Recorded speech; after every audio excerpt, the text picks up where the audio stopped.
I'm having surgery.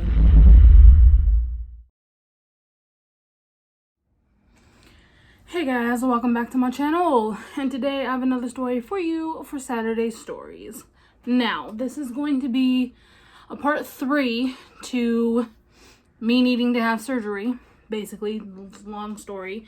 So basically, in part 1, I talked about how I got injured in the first place. In the last video, part 2, I talked about everything that went on with me during workman's comp. And this video, I'm going to kind of fill in the gap between workman's comp and leading up to the surgery. If I don't get to the actual information on the surgery video, that will be the next video. But I'm going to try to sum up the rest of the story in this video.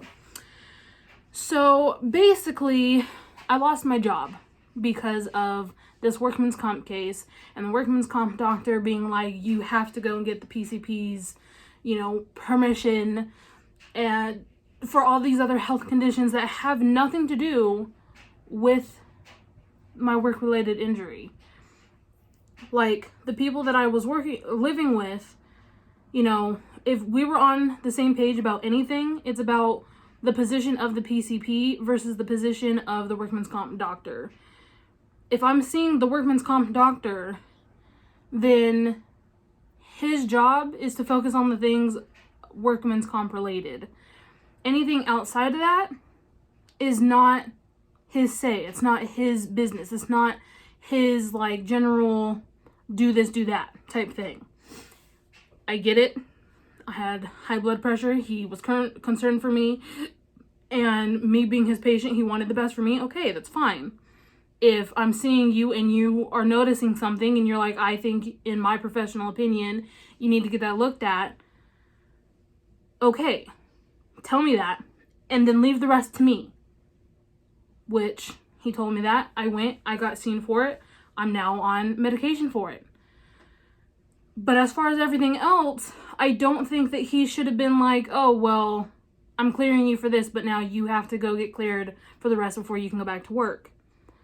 So, we were all on the same page when it came to that. Anyways, moving forward, obviously I didn't have a job anymore. And things where I was living was very complicated anyways, and my stress level was through the roof.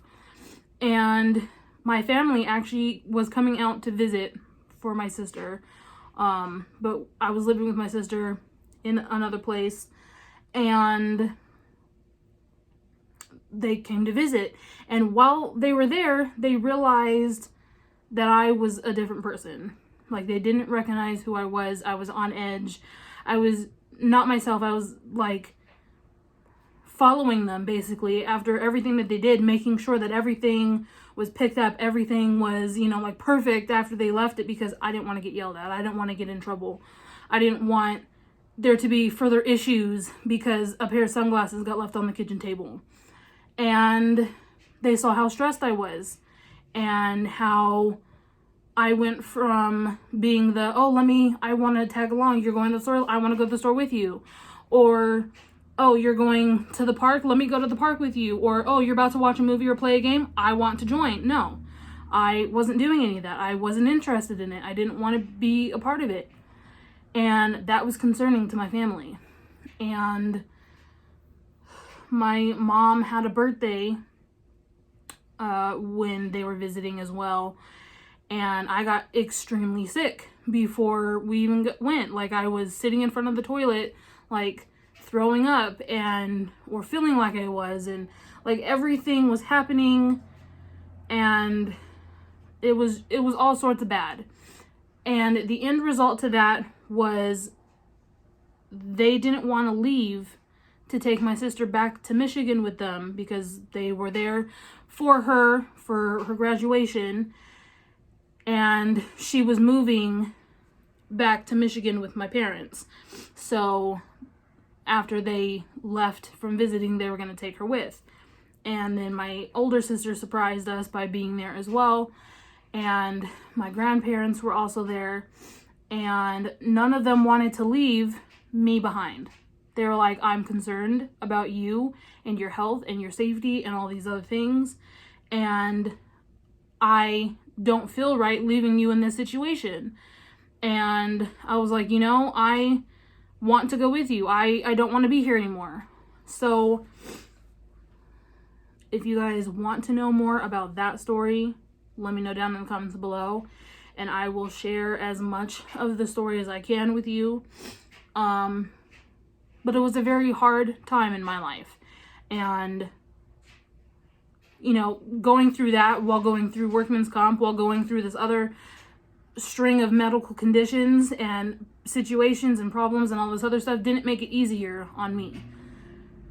But I moved to Michigan and I got a job and I was badass at what I was doing. I became the supervisor and I did the best that I could.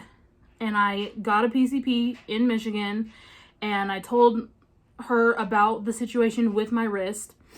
And I explained to her everything that I basically explained to you already. And she took a look at it and was like, okay, well, I also think it's I also think that it's tendinitis. So we're going to continue the treatment that you previously had. So she gave me a brace and wanted me to wear the brace when I was working, lifting anything, and driving, and then when I had to go to sleep. So I was basically wearing a brace for literally almost everything that I needed to do in life. And without it, things were very difficult. Like, right off the top of my head, one thing that I do remember being an issue, when we're putting away truck, you get a lot of plastic and a lot of boxes. Well, we put all of the plastic in a bigger plastic bag that went somewhere separate than where the boxes went. And holding up the bag that we put other plastic into was really, really, really heavy on my right side, but really, really, really light on my left. So there was a significant difference between like the amount that I could use it. It did definitely get worse while I was in Michigan. The pain came and gone. There were definitely a lot of times where my hand would just go numb and, I didn't know what was going on. So it scared me for a while and I didn't know what to do with it. I didn't know how to fix it. And, I was worried about it. There were times where my dad let me borrow his TENS unit because before this year, I didn't have my own. So I either got it from the physical therapist or I used my dad's.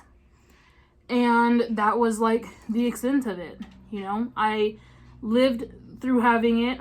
I couldn't lift some things, other things I could lift. But it got to the point where I started working at this job not needing to wear the brace at all. Like, I had gotten to a point where I could lift things. But then when I needed to lift heavier things, I'd end up having to put the brace on. I was literally wearing the brace for my entire shift every single day because I couldn't lift heavy things without hurting myself. And I couldn't lift lighter things without thinking, oh, well, this is really heavy. There were a lot of times where I'd be like, this is too heavy. I need help carrying this. So then someone would come over to help me carry it. And, typically when you tell that to somebody, they're preparing themselves to take something heavy. And then when they took it, they found out that it was light. And it was like, this is really light. And I'm like, really? Because that's heavy to me because of my wrist. Go figure. And it basically went on like that for the entire time that I was out there. So I went from not always needing to wear the brace to I was literally wearing the brace every day for everything. The brace got so worn out that the Velcro stopped wanting to stick, so I needed to get a new one. And then the new one, the Velcro started to go kaput, and the metal piece started to come out the top, so I was constantly pushing that back in. Like, I was utilizing that brace for everything. And then when I moved from Michigan to Nebraska, the issue got worse and worse and worse. It did not matter how much I wore the brace. It hurt all the time. I couldn't open certain things. For example, like the peanut butter, started getting really, really hard for me to open, and I'm right-handed, so everything that I do is with my right hand, and that's the hand that I'm injured in. So it began to get really hard for me to open jars and containers and like different things, so I'd have to ask for help. You know, at work, if I'm making like a sauce or anything that has to do with the whisk, it tires my hand out, and that's what would happen, is like my wrist would get so tired that it just felt like I had used all of the energy that I had or have, and there was no more that it could give. And it wasn't just my wrist, it was my hand, it was my arm. And there were just times where like I didn't know what to do because it was just in so much pain. There were days where I literally was crying. Obviously, being out here in Nebraska, I brought the situation up to my PCP, and that PCP was like, I don't think you have tendonitis. I'm doing some of these things, and I'm listening to your story, and I'm listening to what you're telling me, and I think you have carpal tunnel. And to be sure that you have to be sure if you have carpal tunnel or if you have tendonitis, we're going to run some tests. Go figure. The doctor wants to run some tests to see if it's option A or option B. The one thing that was never done in the 3 years that I've had this situation, and the situation has just gotten worse and worse and worse and worse. And maybe it was tendonitis in the beginning. Maybe what they diagnosed in the very beginning was correct. They knew what they were doing, and that's how you would figure it out. And maybe over the years it got worse and turned in from one to the other, or who knows. But I was scheduled an appointment to go and have some shockies done. Now, at the point where I'm actually recording the videos, I've already had the surgery. In the story, I have not yet. So you're gonna see my after the math surgery, look, but I'm gonna use that arm to show you what they did. So basically, they wanted to sort of use the same tactic as a TENS unit. So they had like this little gel that they would put on, and then they would draw like little dots on your hand, and they would connect the two dots, and it was like a 2-prong thing, and then they would stick it on there and they turn it on, and they had like this little monitor that would go or whatever, and when they would zap your hand, they would monitor your movement in your hand or your wrist or your arm or whatever it is that they were testing you on. And she did that a bunch of times around my hand. She did it on my elbow. She did it on my forearm. And I believe she also did it on my upper arm, if I'm remembering correctly. And she did one as a test to compare left to right. She did it on my other hand as well. Not as much as the other one. She just did a 1 or 2. And then she did these things that's like acupuncture, but it wasn't full-fledged acupuncture. It was just this little needle that looked like what you would use for acupuncture. And she stuck it in my shoulder. And then she turned it on so that it would vibrate the muscle. And then while that was on and in my shoulder, she told me to push against her.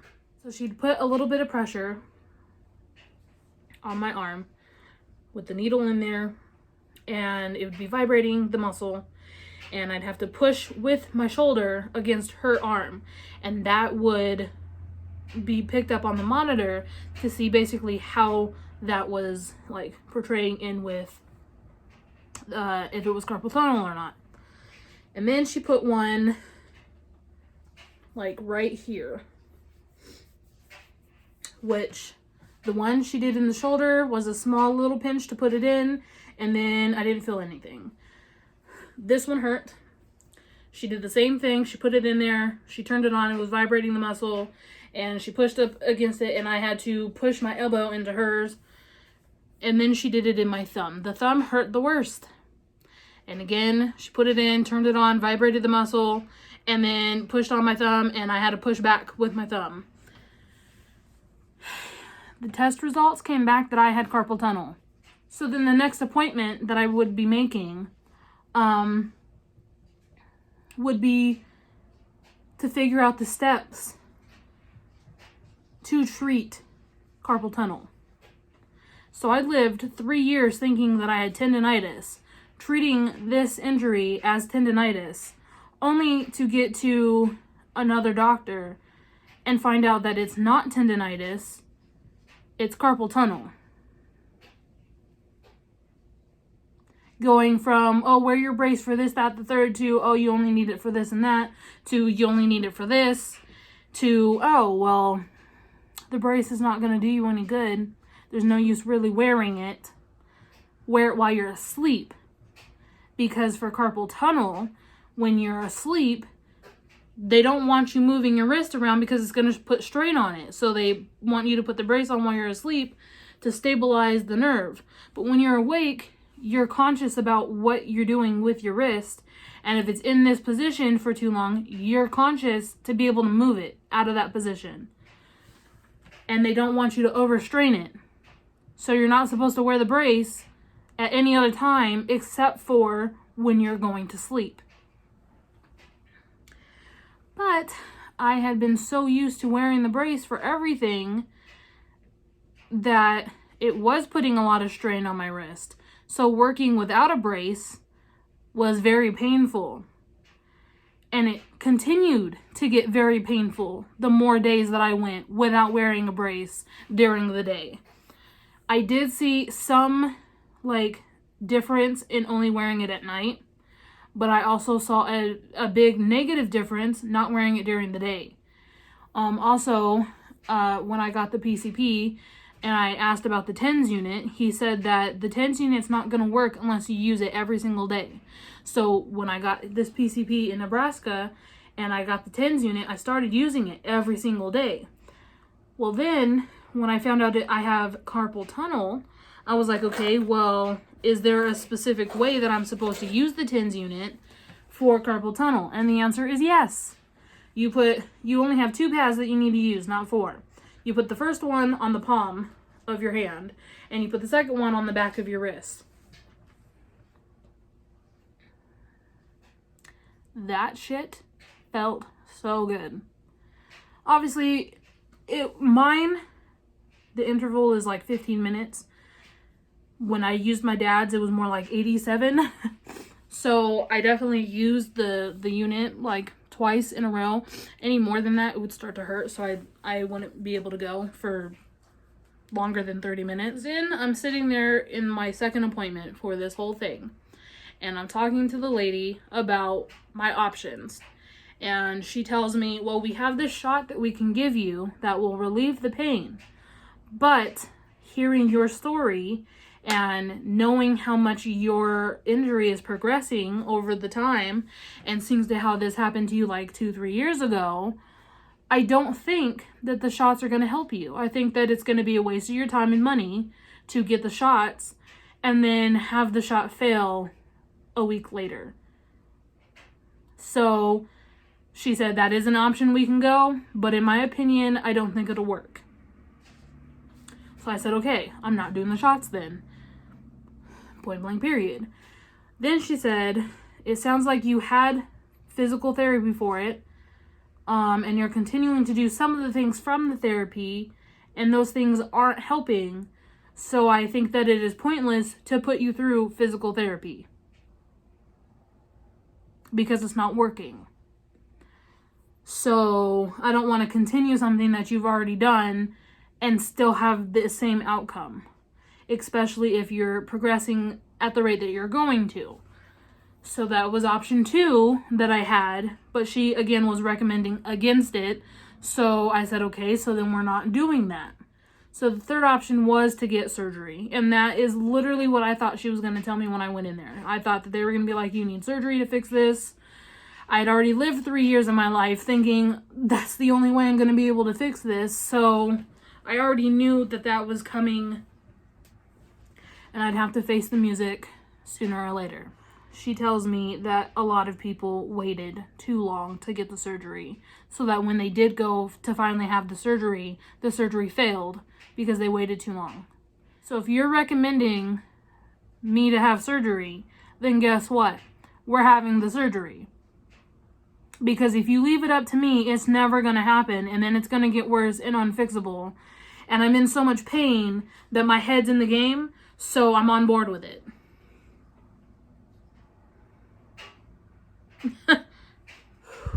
So I decided to go with the surgery. April 16th will be 2 weeks from my surgery. So I'm a little over a week from having surgery. I had it on the 2nd. April 2nd was my surgery date. And on the 16th, I'm going and they're going to remove the bandages, see how everything is healing, and determine if they need to wrap it back up or the next steps or like whatever, see how it's doing. So this was my first surgery. I've never had surgery before. I've had 2 lancings done to remove cysts. So if you want the stories from those, let me know down in the comments below and I will look into them. So the first thing that needed to be done was a COVID test. I couldn't have surgery unless I had a COVID test. So I don't have any videos from there. I forgot to ask if I could record the situation, and so I didn't get a video. But I basically went to this building, honked my horn. Me and this car in front of me, who they didn't have a horn, so I had to honk for both of us. But we went through this large garage door, and the lady came to the window. She gave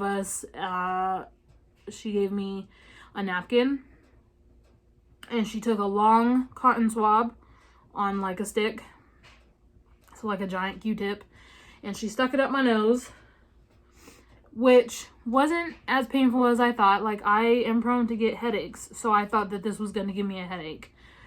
So I was not happy about that, and I was a little nervous to receive the test. But it was like the smallest little, like, uncomfortableness. I don't even know how to describe it. Like, if you stick something really sharp just into the atmosphere, and you can feel the atmosphere around the thing that is sharp, that's what it felt like. I don't know if that makes any sense, but it was like just sharp, little, the littlest, sharpest pain ever.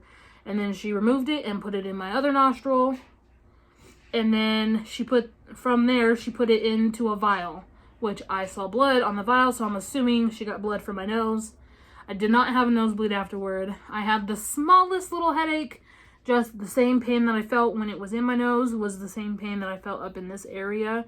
And then it went away, and that was it. She said if they call you, you have COVID. If they don't call you, you're COVID free. So you don't want to call. They never called me, so I'm COVID free. Yay. The second thing that would happen is a pregnancy test.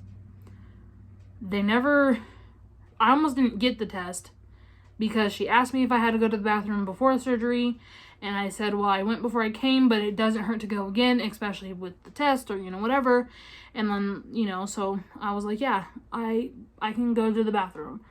Then on my way, I asked her about it. She was like, oh yeah, thanks for reminding me, whatever. She brought me a cup. Didn't pee a whole lot, because again, I went before we even left the house. And they never told me the results from that. So I'm thinking, again, it's if you are or you're positive, they'll call you. If you're negative, they won't. I never got the information back, so I'm not pregnant. And then everything happened really, really quickly. Like they weren't waiting for the result to come back before they gave me the surgery. So my best friend went with me, of course. I filled out some paperwork while we were waiting. We went back, we took my weight, we took my height, and then immediately they took me to a room and was like, hey, get dressed. The only thing that I was allowed to keep on was my socks and my underwear. Everything else I had to take off. They gave me a bag to put it all in, so I did that. So I thought that part was pretty cool because I never stayed in the hospital either. There was only one other time where I needed to put the gown on, and that was when I had kidney stones. If you want the story to that, let me know down in the comments below, and I'll gladly tell you the story. And then, let's see. So I'm sitting there, then they wanted to check my blood pressure, which was high. I could not eat. So the night before at midnight, I was not allowed to eat or drink anything. So as that, I didn't eat or drink anything. I did not take my morning pills that morning, so I hadn't had any of those in my system. And I did let her know that I had missed taking my night meds the night before, so my blood pressure medication wasn't taken. Neither was my anxiety meds, so I was having a little bit of anxiety.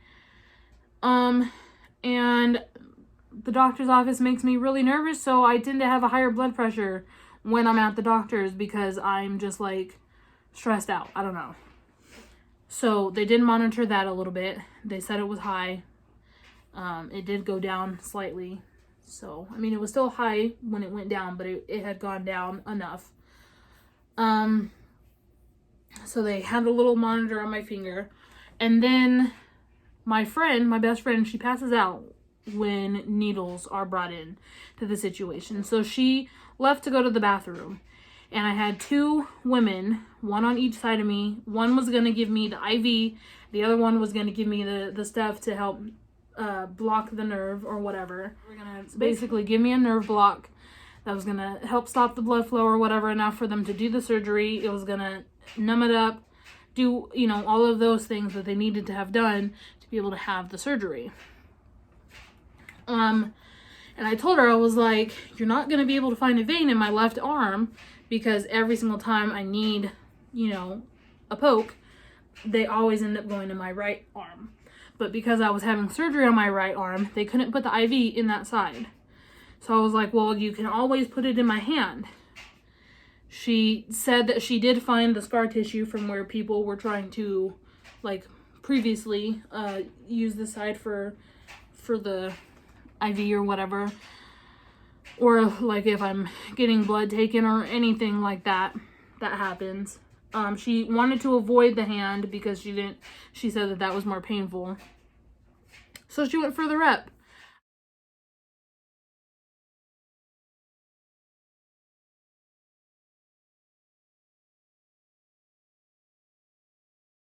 This is what it looks like now.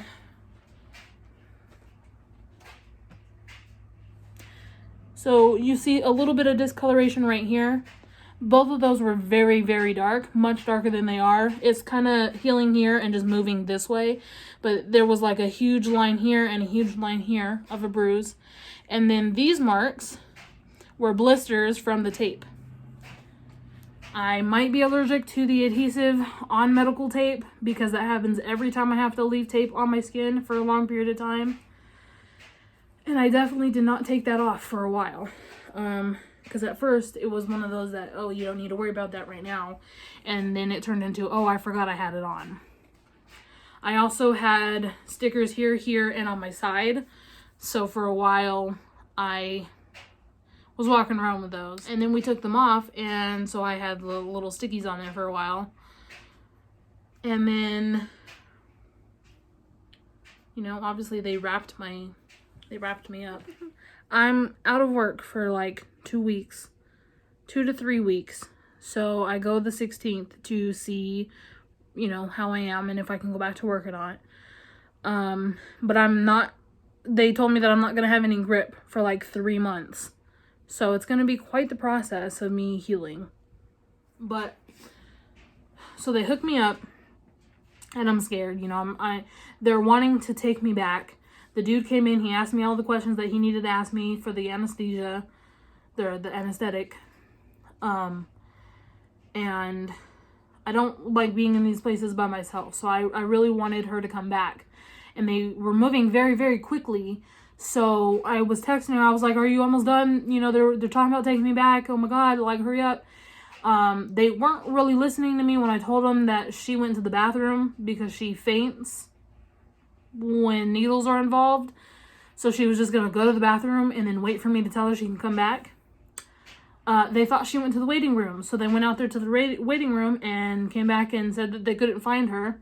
So I informed them again that she went to the bathroom, the same one that I went to. Then they were asking me if she left. And I was like, no, she went to the bathroom. Hello, toilet.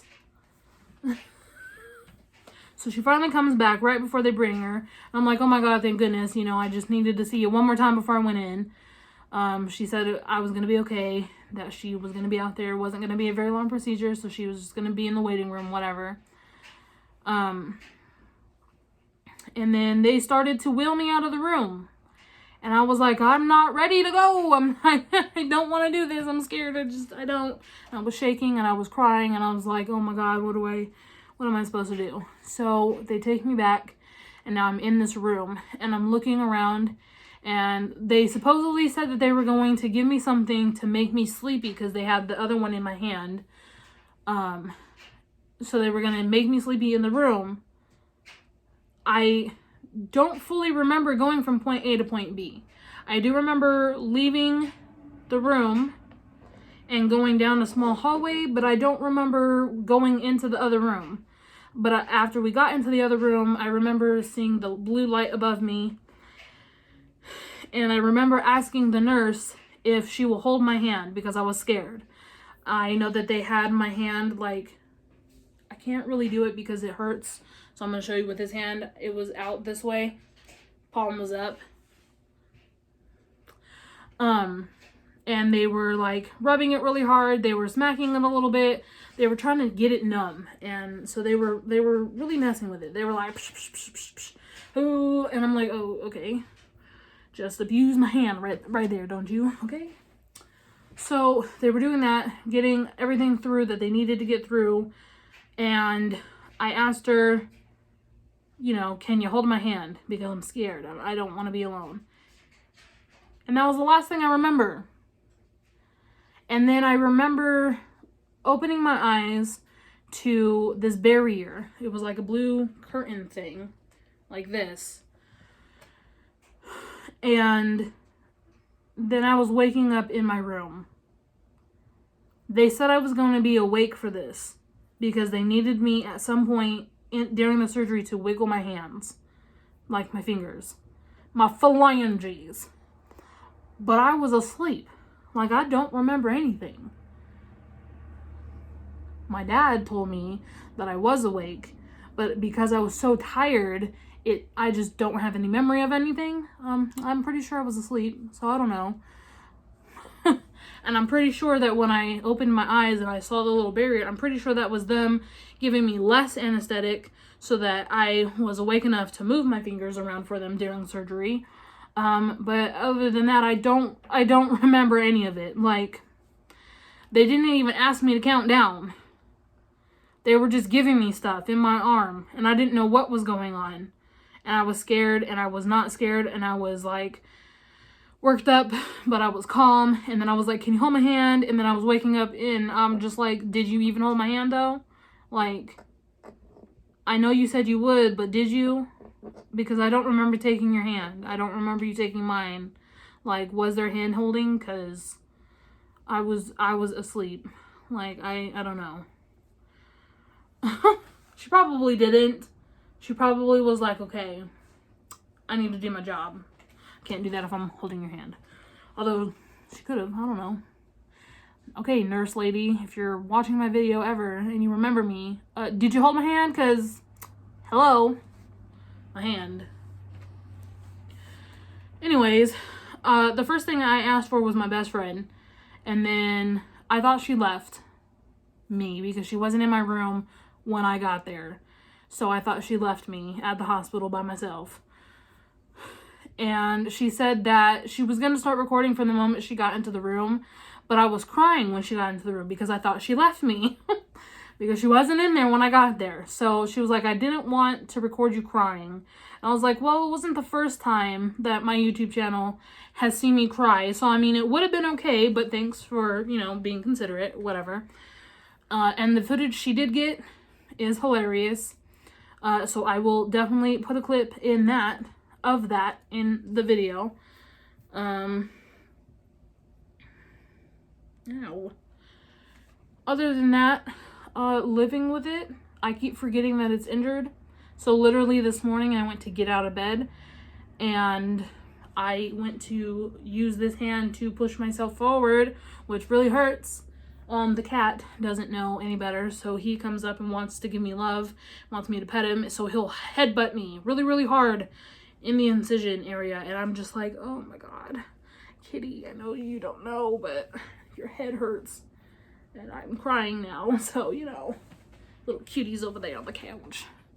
But anyways, for the most part, I know how to get dressed, but it's a process, and it takes me twice as long.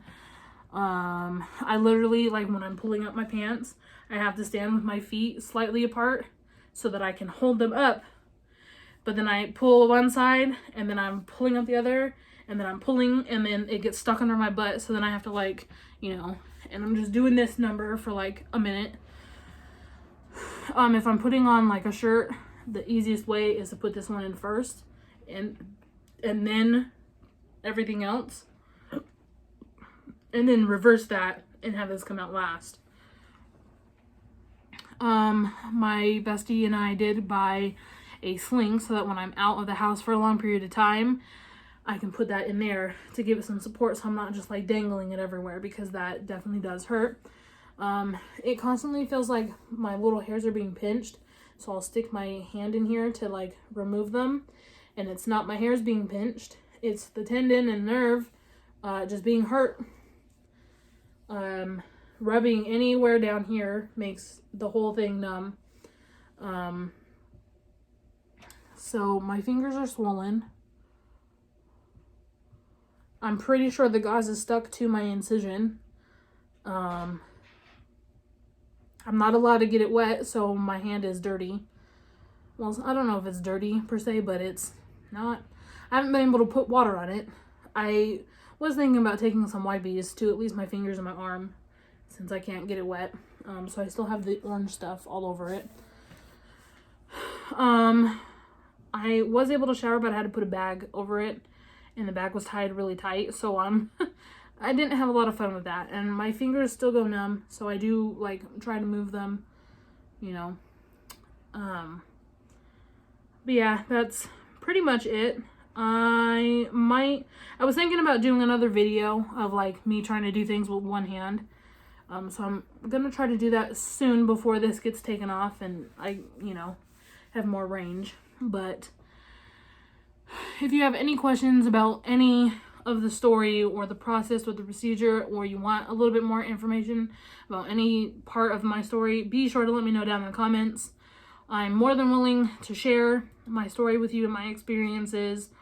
It does hurt, it does itch a lot, but it's something that I have to live through. I'm proud of myself for doing this. I've never had surgery before this, so this was a scary thing, but I'm glad I did it. Right now, it hurts, but I know that it was supposed to get worse before it gets better, and this is just a step in that, you know, so.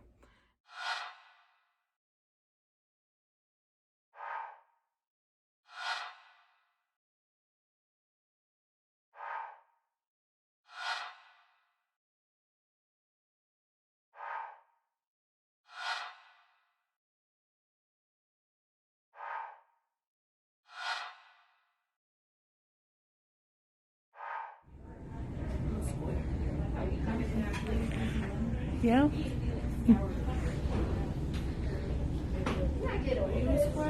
I'm not.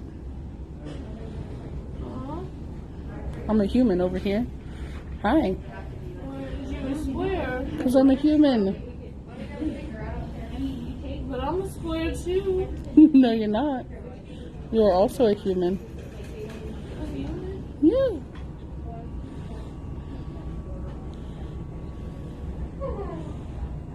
They're carrying me up like a balloon. That's your blood pressure cuff. You're not gonna fly away. You got all these things attached. You're not going anywhere. I'm already floating. I'm pretty sure you're not. Oh. Are you sure? Yes. You are flat in the bed. Flat? Well, I mean, you're sitting up, but... Oh. Can you ask them to stop stabbing it? They're not stabbing it. Why? Because they already did the stabbing part. The part's over. Yeah. Now you just have the healing part. Can you tell them to remove the knife then? Yeah, I mean, I don't think there's one in there, but I'll let them know. It hurts. I'm sure it does. They had to cut you open. Am I open still? No, they closed you up and they wrapped it all up. See? I can't lift my arm. That's okay. Just let it rest. It needs to take a nap. Okay, it's sleeping. Okay.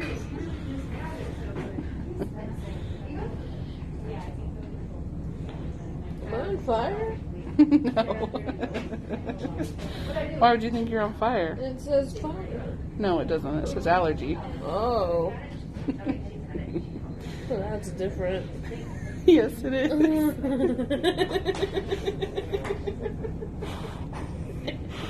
Oh my goodness.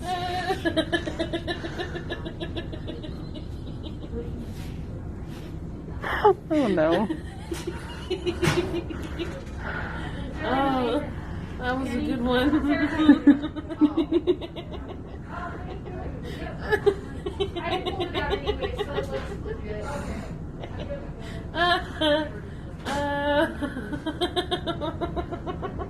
You okay? Yeah. That's good. Why are we laughing? I'm laughing because you're laughing. Oh. That was funny.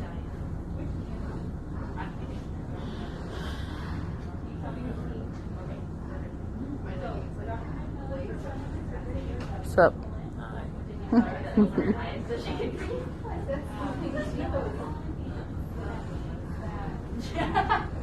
you itch my nose? Your alarm's going off. Higher. To that way. The other way.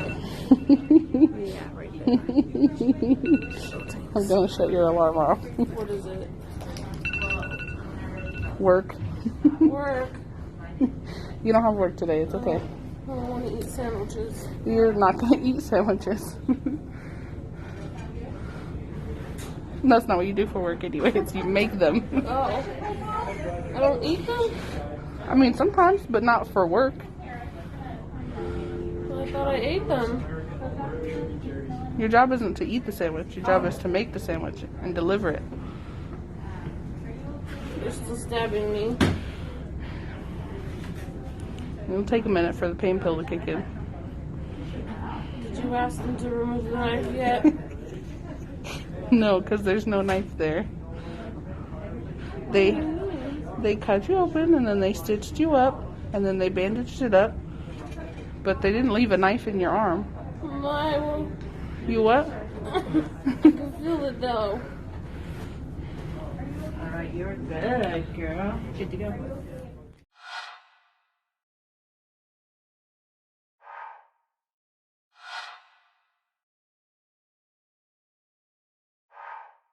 But that is my story. So if you liked and enjoyed this story and would like to see other stories, let me know down in the comments. Don't forget to like, comment, and subscribe, and I will see you guys in the next video. Bye!